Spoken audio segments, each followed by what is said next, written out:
ఎవరు చోరీ చేయలేరు. పట్టాభిపురం మెయిన్ రోడ్ జార్జిపేట నందు వేంచేసిన శ్రీ శ్రీ శ్రీ ముక్తేశ్వర సహిత శ్రీ సీతారామస్వామి దేవాలయం ప్రథమ వార్షికోత్సవ వేడుకలు ఆలయ ధర్మకర్త సిటీ బస్ బాబు ఆధ్వర్యంలో ఘనంగా నిర్వహించారు.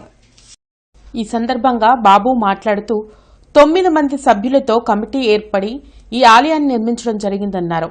ప్రథమ వార్షికోత్సవం సందర్భంగా ఉదయం నుంచి స్వామివారికి విశేష పూజలు, అభిషేకాలు జరిగాయని తెలిపారు.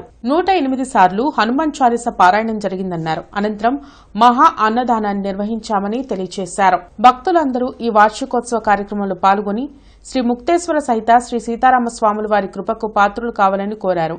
ఈ కార్యక్రమంలో కమిటీ సభ్యులు మరియు భక్తులు పాల్గొన్నారు. శరవేగంగా కేవలం 50 రోజుల్లో ఈ ఆలయం నిర్మించడం జరిగింది. అట్లాగే ప్రతిపదంగా ఆలయం నిర్మించిన తర్వాత స్వామివారి కళ్యాణం చేయటం కూడా జరిగింది. అప్పటి నుంచి ఇక్కడ ఈ మెయిన్ రోడ్డు కావడం వల్ల ఈ ప్రదేశంలో ఎక్కడ రాములవారి దేవాలయం లేనందున భక్తులు కూడా సంవత్సర కాలం నుంచి విరివిగా వచ్చి స్వామివారిని దర్శించుకొని వారి ఆశీస్సులు తీసుకొని వారి కృపా కటాక్షాలు పాత్రలు అవుతా ఉన్నారు. ఇవాళ కూడా ప్రథమ వార్షికోత్సవం సందర్భంగా 108 సార్లు హనుమాన్ చాలీసా పారాయణం పెట్టాము. ఇప్పుడు మీరు చూసే ఉంటారు, మహిళా భక్తులు అధిక సంఖ్యలో పాల్గొని పొద్దునుంచి పారాయణం చేస్తున్నారు. ఆంధ్రప్రదేశ్